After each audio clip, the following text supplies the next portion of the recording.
Why did editors not find this? No, don't do that. You guys are not making this up. It's legit what it says. It's a problem. Hey, so I read this book and, well, half of this book. And we're going to live critique the first chapter because I feel like if I had to torture through the first chapter, you get to as well. But maybe we'll learn something. Let's get into it.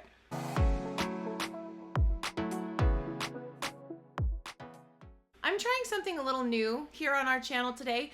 It's a little bit of an experiment, but I was talking with a friend of mine at the library and we were talking about critiquing and how critiquing is actually a really difficult thing to do. And if you're not someone that writes, it's hard to figure out how do you critique someone's writing so that it actually helps them in the future. So I thought, what a better book to critique than Gothikana? Because there's so much here to critique. So we're going to go through chapter 1. I'm going to live critique it as I read it. So I'm going to be reading it out loud. And I want to share with you guys some of the ways that I critique and that I've been taught how to critique over the years. Now you might be wondering, well, why should I listen to you, Haley? You don't know what you're talking about. You don't have, 15 degrees in writing, and you haven't written 17 New York Times bestsellers. This is what I do have. I have 15 years of writing experience in critique groups with published authors, traditionally published, independently published, and some of them are New York Times bestsellers. Because of confidentiality, I can't really tell you who they are, but I have learned how to critique. And then I got a degree in music and I was critiqued to no end on everything that I did on stage. And so I learned how to critique from that as well, and what's a useful critique and what's not a useful critique. So we are going to live critique chapter 1 of this book. I feel like I'm using this as like a weapon. Hey, just a real quick reminder, if you're enjoying this content, like and subscribe to this video and leave me a comment of what you're liking the most. Thanks! We are gonna live critique chapter 1, and I want to share with you guys some of the things that I do as a critique partner and things that I've had done for me that I've found really, really useful. So here we go. So this is the first chapter. So obviously it starts beautiful. We've got some nice illustration stuff going on, pictures and stuff. All right, where it all began. Oh, I forgot, this is the prologue. Okay, we're not starting with the prologue. We'll start with chapter 1. We've got, again, at the beginning of every chapter is this really beautiful formatting with the pictures and stuff, which is great. I love that. I absolutely love that. I think it's wonderful. Okay, here we go. Chapter 1, Corvina. I've got to take off this freaking... Does anybody else do this? Take off the dust jacket? Oh, and it does show you, like, how pretty that is. Like, wow, that's gorgeous, right? I love that. Okay, here we go. Chapter 1, Corvina.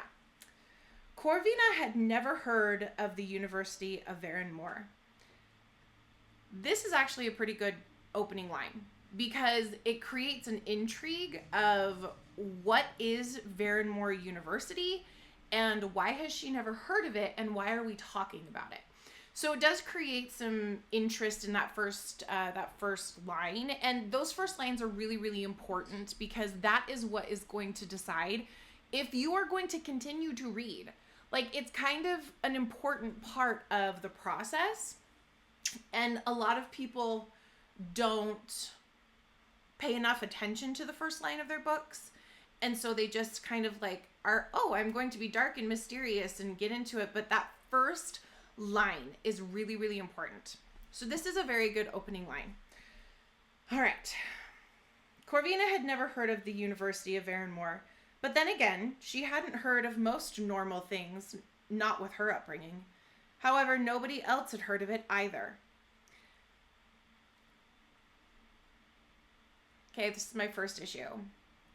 Who cares if nobody else has heard of it if she's grown up in isolation? Okay. Holding the letter that she had received weeks ago, a letter written in ink on brown, thick paper that smelled as old, beloved books did. That's good, because we all know that smell. She read the words again. The university, oh, and this is another formatting thing. It looks like a letter. Like it's an actual letter. It's really nice. Dear Miss Clem, because her name is Corvina Clem, the University of Varenmore is pleased to extend our offer of admission to you. For over a century, we have enlisted students who come from special backgrounds to attend our esteemed institution. Your name was referred to us by the Morning Star Psychiatric Institute. That's not a good sign if we're 2 pages in and they're already talking about psychiatric institutes. We would like to offer you a full scholarship to our associate program, or our associate undergraduate course at Varenmore, a 2-year program beginning January 5th. This degree will give you access to some exclusive circles going forward and open many doors for you in the world. We believe that with your academic records and personal history, you would be a good fit for our institution. While we understand that this must be a difficult time for you, a decision must be made. Kindly respond to this letter at the attached address for further information. If we do not receive any response from you within 60 days, we will regretfully rescind the offer. We hope to hear from you. Regards, Caitlin Cross, Recruitment Specialist, University of Varenmore. So I want to point something out here, and I only know this because I've read the rest of, farther into the book. I haven't read the rest of the book because I DNF'd it. But while we understand that this must be a difficult time for you, that is never explained. You pick up after a little bit in the book that her mother has died, but, they never explain that her mother died. And that brought up a lot of questions for me of, why did her mother die? How did her mother die? What did they do with the body? Is she suddenly all on her own? There's nothing, there's nobody anywhere in her life that can help? Okay, so that's the letter. Corvina had never received a letter, much less one as bizarre as this, and it was very bizarre. Do you think it was bizarre? That's a no for me. When you have the same word in, and this is going to be a highlight, when you have the same word in 2 sentences that is not a normal word that you use in everyday conversation, that's not a good thing. Because what your brain does is it attaches to that word, and if you use it more than just a handful of times, it starts to feel... Editing Haley here. I was looking for the word distracting. I don't know. It feels weird. It's just not, it's not how people speak. It's not how people think. So, yeah. Okay. I'm never going to get through this first chapter. She was a 21-year-old girl who'd been homeschooled and scheduled her whole life by her mother. Why would a university want an undergraduate student way past the normal age, one who didn't have anything close to conventional schooling, and who sent handwritten letters anymore? So if she had been sent a letter, if she'd never received a letter, how does she know that handwritten letters are no longer they're not things that people do? Because she doesn't watch TV, she doesn't do the radio, she goes into town once a month. How does she know that? So that's kind of a plot issue. Weird thing is, no one knew about the university. She tried to find out something about it, asking the chief doctor at the facility, using her own town's library. The facility. They never explained that facility is the Morning Star Psychiatric Institute. That's the facility. Using her town's library's computer, and no one knew anything. Varenmore didn't exist anywhere except on a map, a tiny blip, a small town by the same name in the valley of Mount Varenmore. That was all. So she did find something. She's making it sound like she didn't find anything. but she did find something. The school stood somewhere on the mountain that civilians weren't usually allowed on. How does she know that if nobody knows anything about it?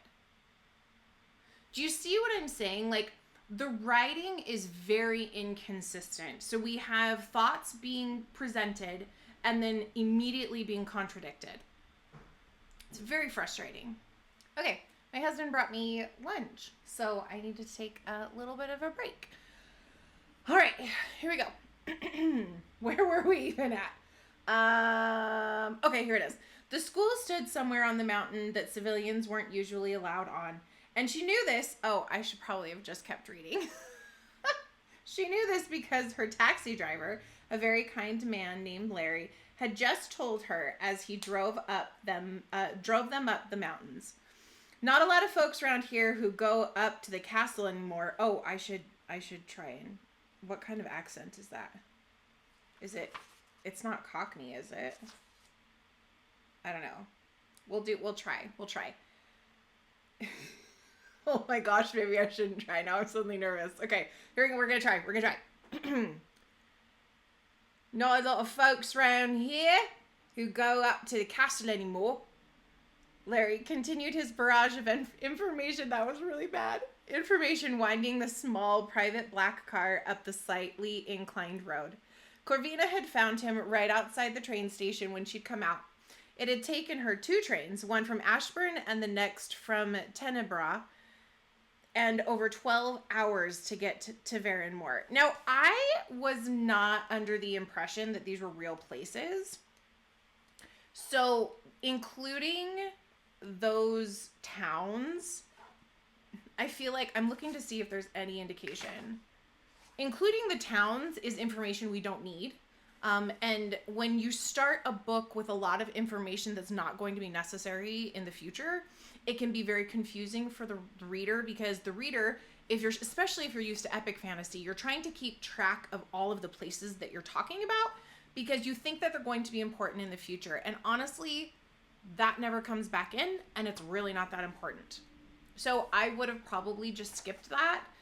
On a critiquing level, I would have just skipped that out and said not needed, unnecessary. Just the 12 hours to get to Varenmore gives the idea that it was a long journey.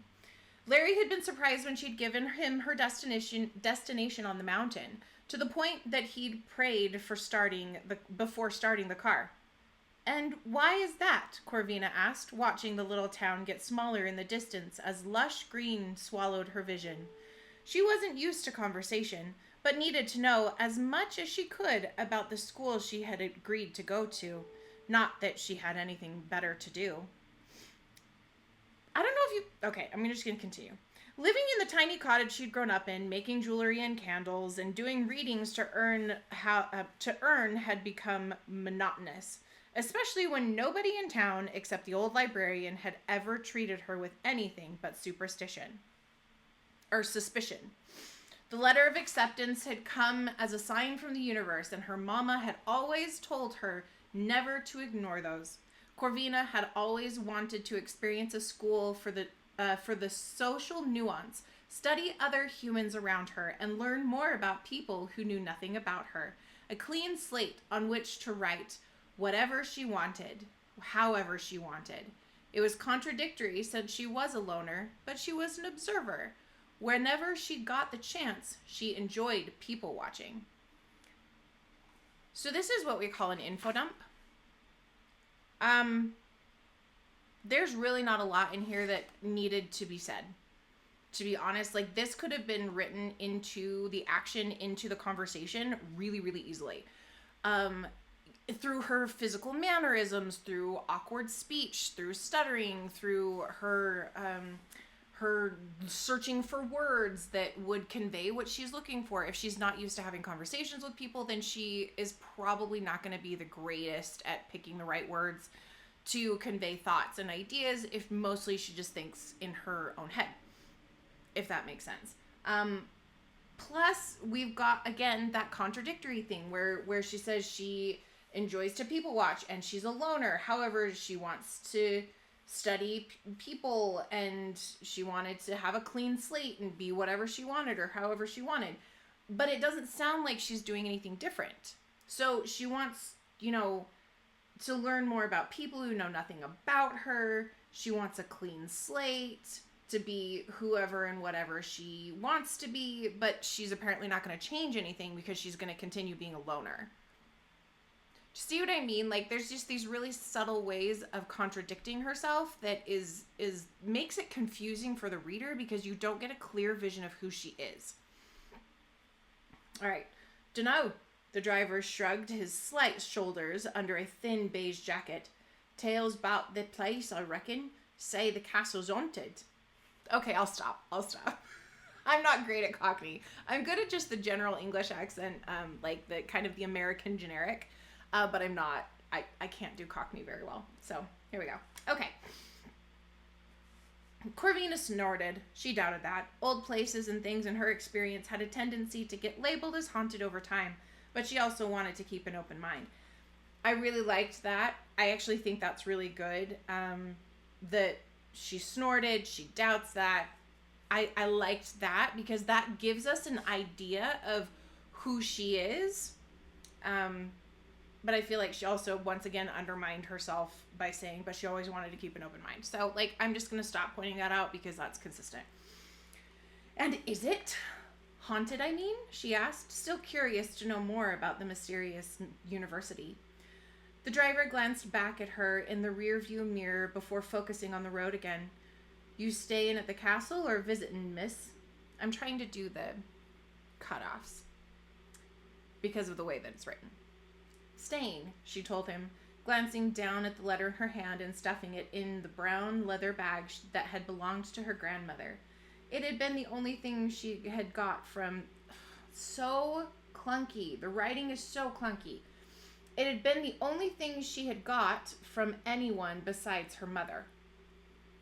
Clunky. I'd say keep your wits about ya. The driver concentrated as the incline got steeper. Dunno if the place is haunted, but something's not right with it. Silence reigned after that for a few minutes. That was a nice line. Corvina rolled her window down slightly, looking out at the natural, incredible beauty of the mountain. The sight was unlike anything she had ever seen before. Where she had come from, the woods had been more yellow and the air more humid. Side note, everything that I'm saying out loud are things that I would normally use my little, like my Post-it notes with. I'd be making all of these notes as I read. So anything I speak, just think that, oh, Haley would have highlighted that. But for content, that's not very fun to watch me just highlight things and write things. So yeah, you guys get it. Okay. Corvina rolled her window down slightly, looking out at the natural, incredible beauty of the mountain. The sight was unlike anything she had ever seen before. Where she had come from, the woods had been more yellow and the air more humid. As the cold, dry air whipped through the dark strands that had escaped her fishtail braid, Corvina let herself take in the abundance of the dark, deep verdancy that expanded below her. The little town, a small clearing in the middle of a thicket. Okay, guys, that was one sentence. Like, I'm just gonna highlight where this sentence starts, and where it ends. That is one freaking sentence. No, don't do that. Oh, okay. The scent of unknown flora filtered in through the open window, the sky a cloudy pale imitation of itself. Okay. The music that had been on low through the ride crackled as they climbed the mountain. Corvina looked at the dashboard as the driver sighed. Happens every time, he told her. Signal gets worse up here. Corvina felt herself frown. Then how does the school communicate? The driver shrugged. They got a boy they send down to town generally to send letters, use the internet and such. I'd also like to point out the accent markers are now gone. from this character. So we had it for 3 pages. And now it's gone. And this is the only road up and down the mountain. She was quieter usually, although she didn't know if that was a natural tendency or a lack of someone to talk to. Living alone on the edge of her small town, Scarsdale, as an outcast, she had sometimes gone days without even hearing the sound of her own voice. Okay. This is another info dump that completely stops the action, stops the progress of the scene. It creates an issue. Because now I'm having to go like, the driver's responding. It says, yeah, the driver nodded, steering through the bend. But then I have to go back up and read what was the sentence what was the question she was asking? Because we just got this little info dump, which was unnecessary, and completely stopped the action. So there we go. Corvina grabbed the handle on the side. Corvina grabbed the handle on the side to keep from falling. That sentence makes no sense. Like, I understand what she's going for. It's like she grabbed the oh crap handle, if you guys know what I'm talking about. Like, holding on as the incline going up and turning and stuff. If you've gone on windy back roads in the mountains, like, you know what I'm talking about. So I know what she's talking about here, but if you're someone who has never done that, this line doesn't make any sense. She grabbed the handle on the side to keep from falling. The side of what? Where was the handle? Because now I also have a vision of somebody on a sidecar or a streetcar hanging off the side and like flipping around the corner. So it's not clear as to what's happening here. Okay. The first time she had gotten inside a car, claustrophobia had assaulted her. She had always gone to town on foot with her mother. She had seen cars, but she'd never been inside one. Not until the day they came for her and put her in one. She thankfully found the claustrophobia manageable as long as air from outside kept circulating.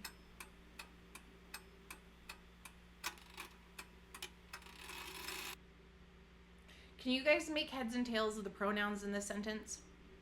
Because I'm pretty sure she's talking about her mother and herself, but she says her so many times that the possessive pronouns are like, I have no idea what's going on. Like, okay. This video is going to be 10 hours long if I don't keep going. Okay.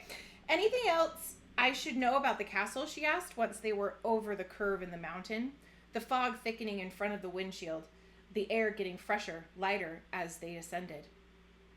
The driver hesitated, his eyes flickering to her odd violet ones. So this is, I think, the first time we are being given the indication that she has violet eyes. I'm going to double check really quick. This is why the Kindle is nice, because then you can just do a search find and find out where the first instance is. I think this is the first time. So,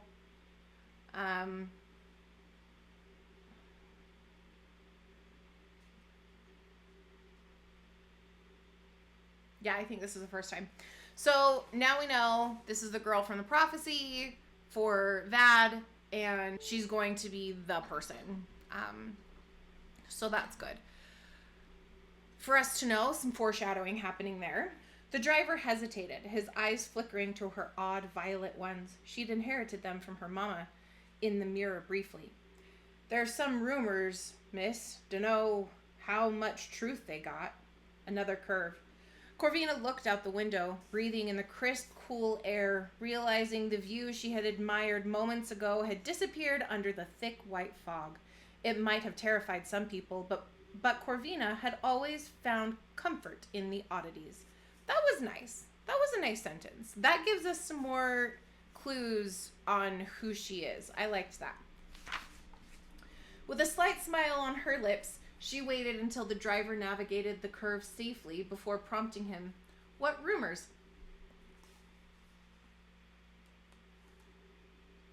I had completely forgotten what he had said, that there were rumors. And this is where having dialogue interspersed with information being dumped on the reader is really bad, because it like this entire scene and the conversation and whatnot could have been conveyed in like one and a half pages maybe. And now we're on page 3. Like, this did not, the action needed to move forward, and she could have figured out other ways to get this information into the story instead of having it all just be these little info drops in between each of the text conversation lines. Like, it's a problem. What rumors? Oh, now we're back to accent markers. Strange things. He said, his accent heavier. People killing themselves, gone missing and such. Now, we dunno how much truth it got. Townsfolk only get to the castle for temp jobs, cleaning, and delivering something. But that's what my mama told me, and her mama before her. Folks at the castle go mad. That was very oddly specific for a rumor. Although she didn't know if it had any grain of truth in it at all. I don't feel like that's very specific of a rumor. Like, if there are people that are going missing and known unaliving of themselves, that's not a rumor that is oddly specific. Like, I feel like that's a rumor that most old castles and things like that get over time. And that's just a personal opinion. So, whatever. Although she didn't know if it had any grain of truth in it at all. People in town could simply have made it up for amusement to give themselves a reason to stay away from the strange place. It could be an old wives' tale, or maybe it wasn't. She was going to go with an open mind. She knew better than most how false rumors affected lives. Before Corvina could go down memory lane, they went around another bend, and suddenly a looming statue of a huge iron gate broke through the fog. That's nice. That's good. I like that. Heartbeat quickening, Corvina leaned forward and squinted, trying to see better. Tall. That's all it says is tall. Great. The gates were tall, on one side walled by the mountain and on the other side plunging into the valley below. There was no way for anyone to breach them, not without falling to their death. The tight security sent a shiver down her spine, or maybe it was the chill in the gray sky. The driver came to a stop and rolled his window down as a guard, clad in a brown uniform and holding a clipboard, came from the guard's room on the side. "Your name?" he asked Corvina, his tone completely no nonsense. "Corvina Clem," she answered quietly, taking the man in. He was light-haired and had a wicked-looking mustache, curved at the ends, and surprisingly kind brown eyes for a man with his tone. He looked tough, but she sensed he was a naturally good person. She didn't know how she always knew it about the people she met. Strong instincts, her mother always called it. But seeing that her first point of contact at the university was a good man made her feel better. Okay, so here's my, having read farther into the book, this is another instance where the amount of description she gives here is not necessary and it completely stops the action. Like, this is the biggest problem with this writing in the book is, at least at this point, it becomes more problematic later on. But at this point, her writing just stops all of the action at any point that it could be picking up. So we get that they get there and then it completely stops. And even the physical, like the formatting of it, right there, tall, like that, it physically stops us as well. Instead of moving through it, she could have just put that as a new paragraph, tall, the gates were tall, or better yet, completely remove that, because it kind of,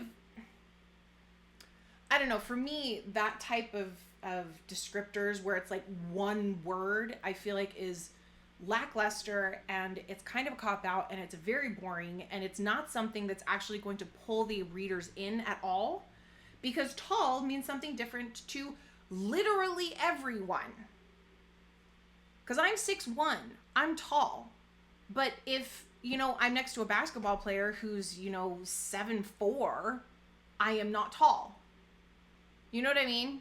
Like, anyway. But we got this person right here, and she's wanting to indicate that she gets strong instincts about people. She feels like she knows people and their intentions when she first meets them. But if that's true, why did we not hear that with Larry? Why did we not get that indication earlier in the story and have it be something that is just kind of woven in instead of making a huge deal out of it? Because it's like she feels like she needs to like pin down all of these different things instead of just weaving it naturally into the story. However, it would have been totally fine if she had just included this idea that she knows that people are good or bad or knows their intentions without talking about her mother and all of that kind of stuff. Like, it wasn't necessary. See what I mean? Like, I like really concise writing. And I think I harp on it the most because in my own writing, I have a tendency to over-describe things. And so I get nailed on this all the time by critique partners of like, you are over-describing this scenario. You do not need to include so many words. So that's probably part of it. All right, here we go. She watched as he perused through the list and came to a halt. And who will you be meeting, Miss Clem? Kaylin Cross at the administration office, Corvina said. After Corvina had sent her letter of interest, once again, we're stopping the action, Kaylin Cross had given her the instruction on how to get to the university and everything she needed to bring with her. Corvina knew she'd be sharing her room with another girl from her class, and she knew she'd be getting all her books delivered by the end of the week, and she knew, oh my gosh, how many she knews.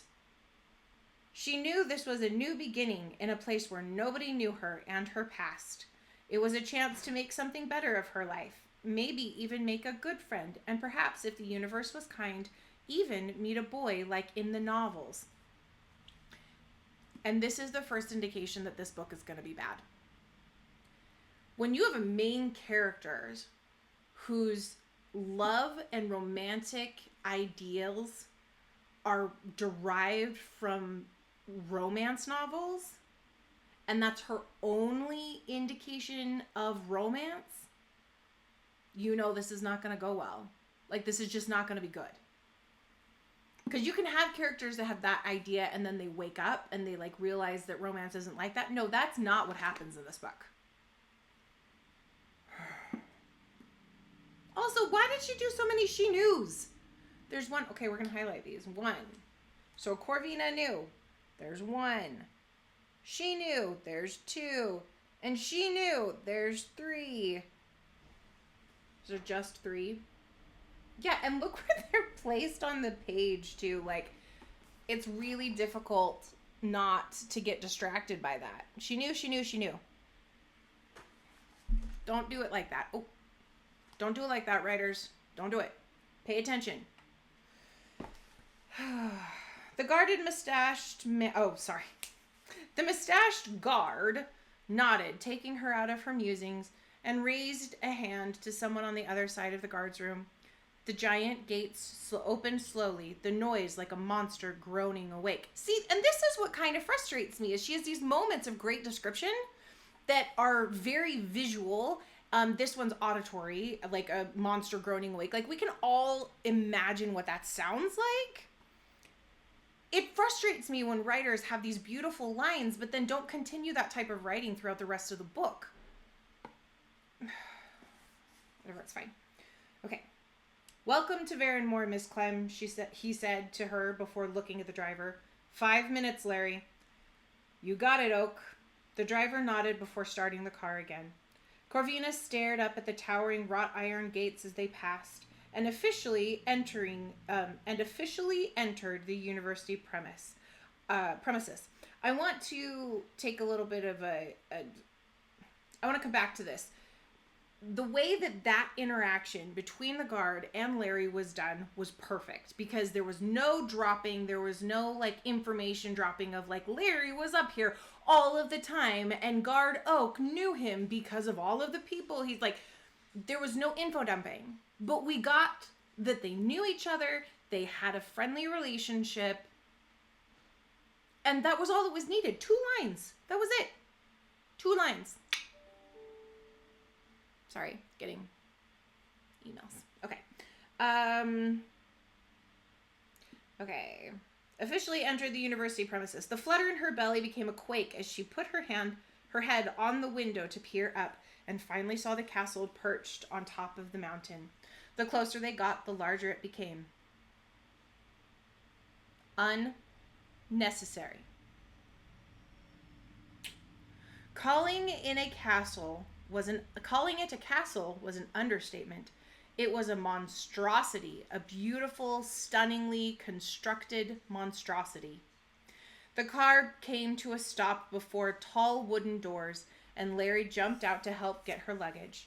Corvina grasped her bag and hurried out as well, taking out some cash for the kind man as Larry put her suitcase and carry-on out on the cobblestone entryway. Her sentences are way too long. Okay. Far as I can go, miss, Larry told her, pocketing the cash she handed him. Thank you, she nodded, and he gave her a little smile, jumping back into the car quickly and reversing. Corvina watched as the man hurried and disappeared around the bend that would take him to the main gates. Unnecessary. We know he's going back to the main gates. They think we'll eat them or something. A wry feminine voice from behind her made Corvina turn. A beautiful green-eyed girl with a shock of super short white hair stood grinning, a bright pink suitcase by her side. Damn, girl, your eyes are freaky, she whistled. Corvina couldn't stop staring at the metal piercing through her eyebrow. And I didn't mean that offensively. Hi, sorry. Let's try that again. And I didn't mean that offensively. Sorry. Hi, I'm Jade. Corvina liked her immediately. Okay. Corvina, she introduced herself, her voice sounding raspy. Oh, sorry. Corvina. She introduced herself, her voice sounding raspy in contrast to Jade's feminine lilt. Cool name. First year? Jade asked, plopping down on her suitcase, her short, pale legs exposed in jean shorts. Corvina wondered if she felt cold at all. Yes. You? She asked, fiddling with her bracelet, the one she never took off. She knew what the other girl was seeing. A short, slight girl of heritage unknown with violet eyes that tilted upward at the corners, sun-kissed skin even though she rarely spent time in the sun anymore, a nose ring, long black hair in a braid that reached her waist, dressed in loose black pants and a thin purple sweater. I know why she did this, because she wants to get the description in of the character, and that's a really hard thing when it's a first person, and this is a first person limit or third person limited, so we're seeing everything through Corvina's eyes. So she's not being able to describe her because she's not in the omniscient view. So she has to get the description of what does Corvina look like. But a lot of writers do this. They do it through, young writers do this. They do it through the eyes of another character, through the main character looking at herself in the mirror or catching a glimpse of her.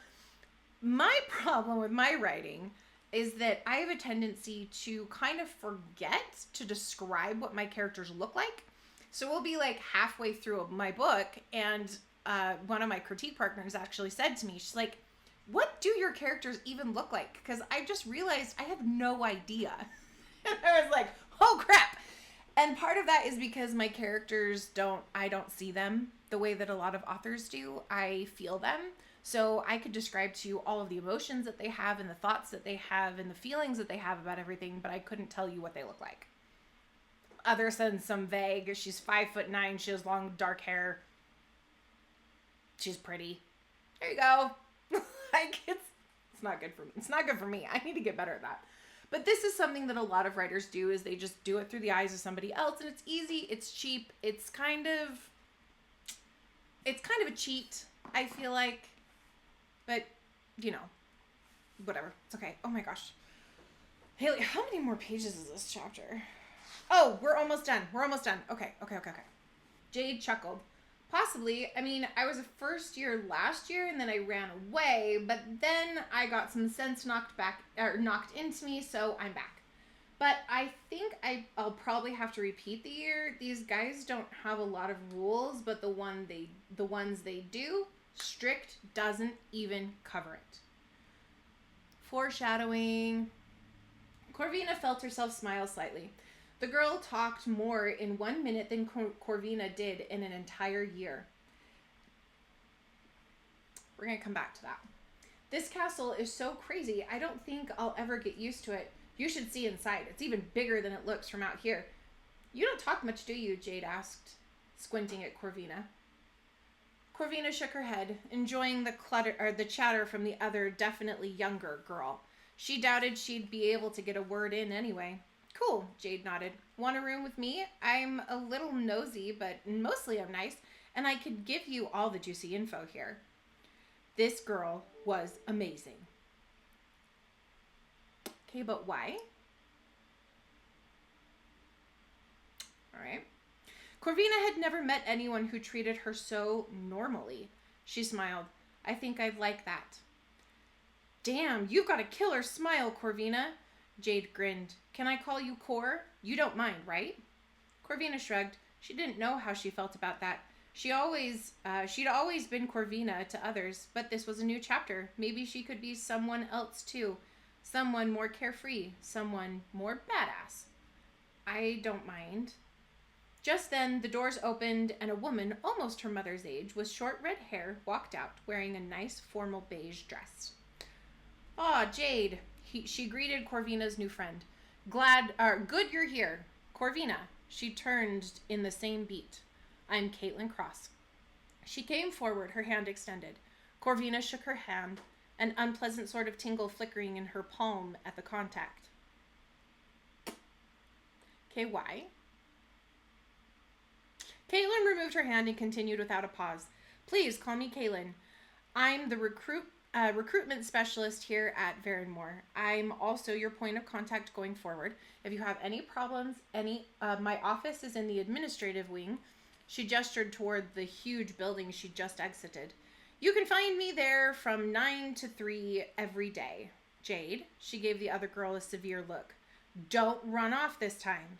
You two are rooming together. Grab your luggage. Let's walk and talk. Okay, so if they were already going to be rooming together, why did we have the whole exchange of like, do you want to room with me? That didn't, like, why would Jade think that she got to pick her own roommate when they were now assigned? Or did Kaylin just know that that she had already said, like, you know what I mean? Like, there's just these loops that are left open. That for my ADHD brain, I have a really hard time when loops are left open and the why is not explained. In some books, the why doesn't need to be explained. But in this case, there's a lot of loops left open that I don't like it. Kaylin was fast. Her quick words and quick steps left little time for Corvina to do anything but grab the handle of her rolling suitcase on which her carry-on rested. She saw Jade do the same, and they followed the older woman inside the campus. Jade was right. It was vast. Well-manicured gardens littered small sections between different wings of the castle. People milling about and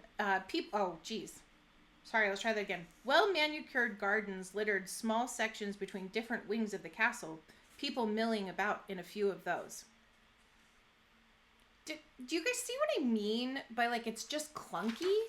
Like, that sentence is just clunky, and I don't love how long her sentences are. Like, I would have cut that up and said something like, well-manicured gardens littered small sections between actually, I would have completely rewritten that. Well-manicured gardens littered the grounds of the castle. People were milling about, spending time in groups of 2 or 3. Like, something like that feels so much more natural than well-manicured gardens littered small sections between different wings of the castle, people milling about in a few of those. High turrets graced distinct towers that Corvina could see. The stone walls were spaced with arched windows and climbing vines, some blooming with roses at the bottom. Gargoyles stuck out high on the walls, masking the water gutters in a grotesque display. The top of each tower was covered with some kind of deep blue stone that contrasted with the light brown of the rest of the buildings.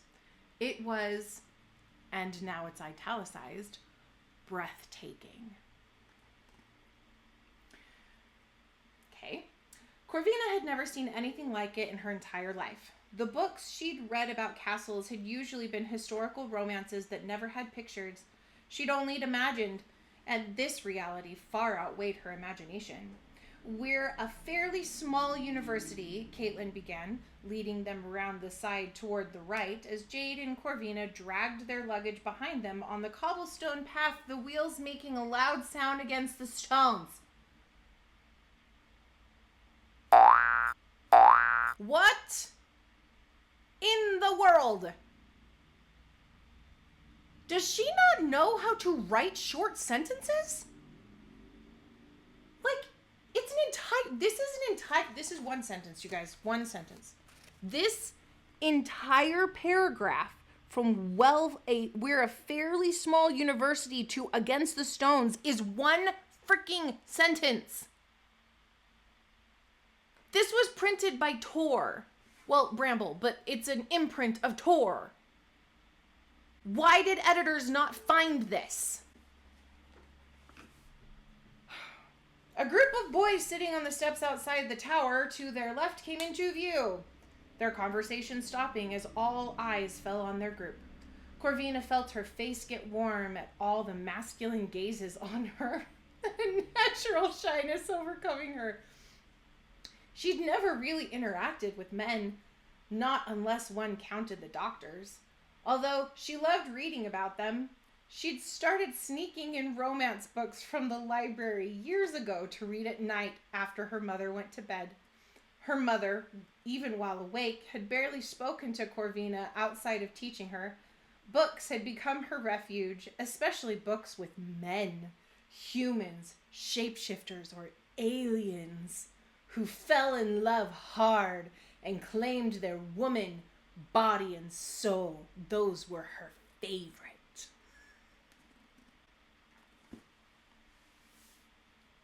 You guys, I'm not making this up. It's legit what it says. Oh my gosh. Okay.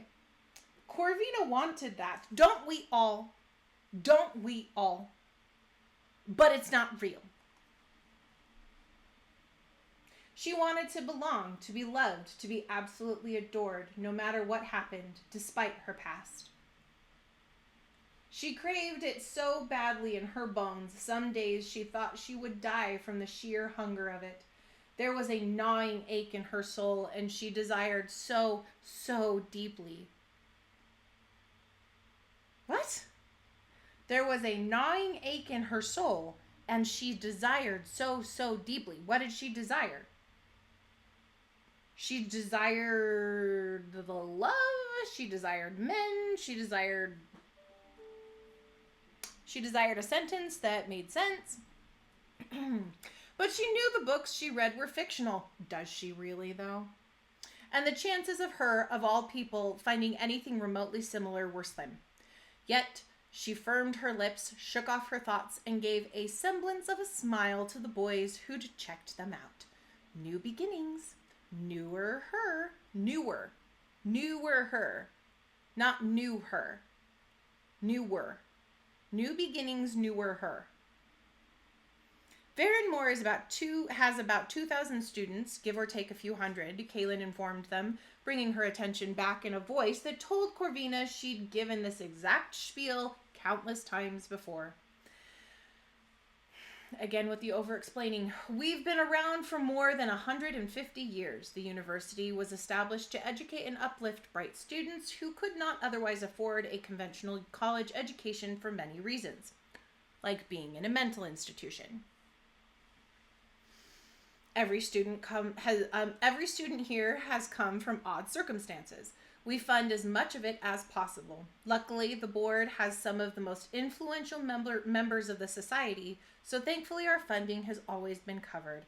That is the fantasy of every university. Some are alumni themselves. Some chose to give back by becoming professors here. We aren't elite, but we're very exclusive.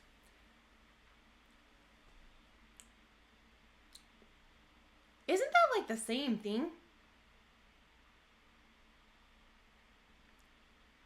You are part of that exclusivity now. While Kaylin had been talking, Corvina had counted four tall towers. They had counted four tall towers that they had crossed. They came to a halt at the fifth tower, the one at the back, and Kaylin turned to them. Since Jade here already knows the room, I'll let her guide you. There's a welcome pack for you with a map, your schedule, and the professors you'll have this semester. Anything else, please find me. Welcome to Varenmore. With that, she turned and left in the direction they had come. Looking good, Jade. A blonde, blue-eyed, handsome boy sitting with the group on the other tower's steps called out. Didn't think I'd see you here again after the way you ran off. Corvina saw Jade grit her teeth as she stuck up her middle finger with bright pink polish. Asshole, Jade muttered. Let's just go, yeah? Corvina nodded. She didn't know why this girl had run away, but she'd been kind to her so far, and she'd become her first friend. Corvina didn't like the idea of her feeling uncomfortable. Hey, Purple, the same boy called out just as Corvina stepped forward, obviously referring to either her rather distinctive eyes or her sweater. So, if it's obvious, then why are there two options? You know what I'm saying? Concise, people. Be concise. She hesitated on the threshold, wondering if she should turn, especially since there was nothing else even remotely close to Purple around them. Probably not a good idea to ignore people on the first day, Corvina. She sighed, turning her neck to see the boy giving her a smirk. Be careful with that one, he pointed to Jade. Corvina raised her eyebrows. Clearly, there was some history between the two. She was about to turn away when his voice rang out again, his words cutting through the air, giving her pause. Watch yourself with her. Her last roommate threw herself off the tower roof. Okay, that's chapter 1. So, in general, just so you guys know, the writing doesn't get better. These are my thoughts on the writing. She has a very clear story she wants to tell. And that's good. If this was brought to me as a critique, to do like in a critique group, I would tell her to probably start the story with an action other than just traveling. I would have her actually getting the letter and living her day-to-day life, because in storytelling we need to see what the normal is, the inciting incident that changes all of the normal, and then how drastic that changes after the inciting incident. So we have the inciting incident happening off the page, which is receiving the letter for Varenmore. Possibly even the inciting incident being the mother dying, because she is completely alone, and the the Psychiatric Institute is obviously been working with her. But we're not given any of that information. We could have had it be that she had a doctor's visit, so we understand the mental space that the main character is in. That would give us a really good indication of what she is struggling with and what other people think of her. But instead, we start with her getting in a car and traveling to Varenmore with the inciting incident happening off the page, which is her receiving the letter. Now we get to read the letter, which is really nice, but we don't get to see what does her life like. How is she? Like all of this info dumping that she's doing at the beginning, she could have done through action of just showing a normal day or two in the life of Corvina, and then she gets the letter, and then she decides to go. You know what I mean? Like there needs to be some time before so that she actually gets, like things actually change, because for us as the reader, nothing has changed for this main character. We keep getting told things have changed, but we didn't see it change, so we can't be emotionally invested in the change because we don't have anything to compare it to. We don't see how different her life is now and how it's going to be difficult to adjust because she's a loner and suddenly she's around all these people all of the time. Like, that is, like, the contrast is really, really important. And since we're just going through the first chapter, there's a lot of other things that happen in the book that are very poorly written. In terms of just storytelling, like, her writing style is one that I personally do not like. And from what I've seen online, there's a lot of people that also don't get along with it very well.